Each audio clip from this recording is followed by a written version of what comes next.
Just 6 hours away from Delhi, the capital of India, is a place where people struggle daily to get water for daily needs and agriculture.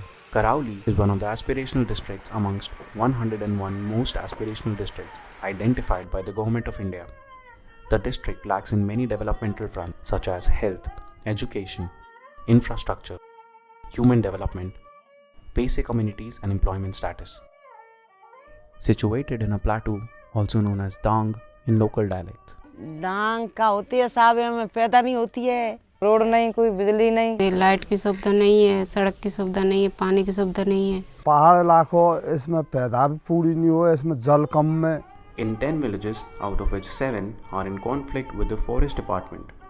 They live in constant fear of death caused by wild animal attacks and displacement by the forest department.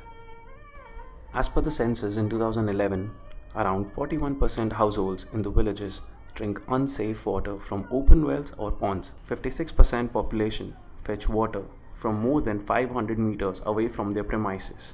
रात में पानी भरने जाते थे, पीने का पानी नहीं था, क्या गेहूँ नहीं होते थे, सिरसों नहीं होते थे, बिल्कुल भी कोई भी यहाँ पर पैदा नहीं थी।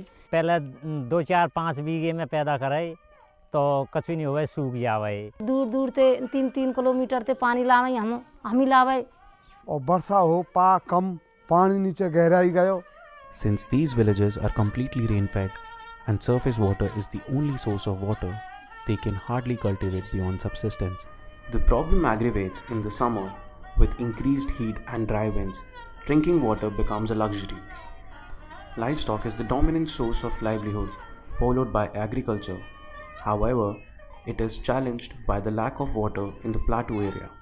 तो यहाँ पे पानी को लेकर काफ़ी समस्या थी, क्योंकि लोगों के पास पीने का पानी नहीं था और गर्मी के दिनों में यहाँ पे पानी जब ख़त्म हो जाता था तो यहाँ के लोग यहाँ से प्रवास करते थे, माइग्रेट होते थे, तो जानवर को लेके और लोग यहाँ से सपोटरा की तरफ नीचे जाते थे। तो हम लोग उद्योगनी संस्था के माध्यम से यहाँ सपोटरा, जो कि करौली डिस्ट्रिक्ट में पड़ता है राजस्थान में, हम लोग यहाँ HDFC बैंक द्वारा वित्त पोषित एक प्रोजेक्ट है होलिस्टिक रूरल डेवलपमेंट का, जिसमें हम लोग ग्रामीण विकास के तहत ग्राम वालों की भागीदारी लेकर के उनकी समस्याओं का समाधान करते हैं और एक मॉडल की तरह उन गाँव को आगे बढ़ाने के लिए प्रेरित करते हैं। उद्योगनी संस्था जब काम स्टार्ट किया हमने, तो सबसे पहले हमने बेस लाइन सर्वे किया, तो फिर धीरे धीरे हमने एक VDC बनाया है जिसको हम ग्राम विकास समिति बोलते हैं। तो वो एक ऐसा जगह है जहाँ पे गांव वाले बैठ के और उद्योगनी संस्था के लोग बैठ के और गांव की समस्या है उन मुद्दों पे चर्चा कर सकते हैं। हमने जब कमेटी करी, कमेटी में हमारा निर्णय हुई कि 20% तो भाई गाँव को देना पड़ेगा और 80% संस्था वाले देंगे। तो हमने उद्योगनी से जोड़ा, उन्होंने हमारी समस्या के तलाई बनवाई। पानी के लिए हमने 17 स्ट्रक्चर बनवाए हैं, तो जिसमें से 4 कम्युनिटी के स्ट्रक्चर हैं और बाकी के स्ट्रक्चर पर्सनल हैं। तो पहले तो हमारे कम से कम 20 बीघे में पैदा हो गई, अब यह साल हमारे कम तो 100-150 बीघे में गेहूँ खड़े हैं।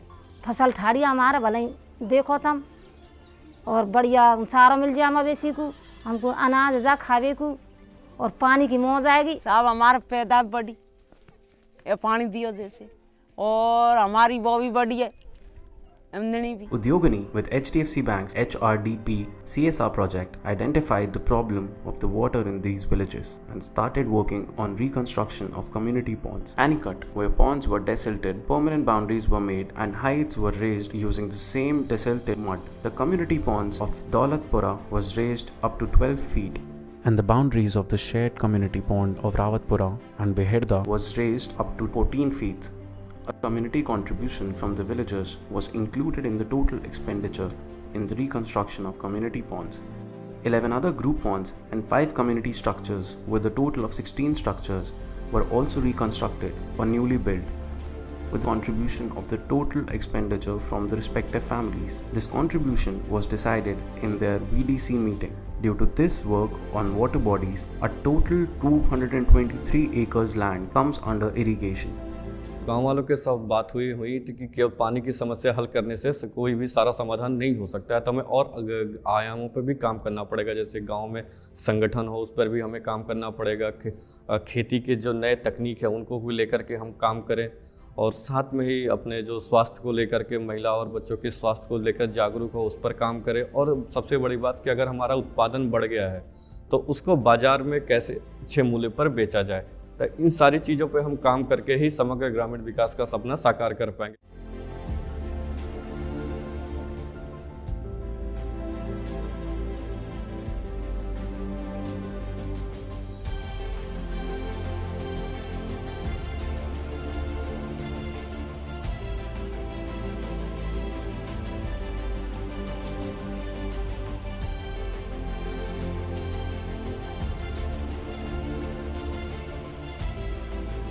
Through the HRDP project, 433 households have been benefited directly and indirectly so far.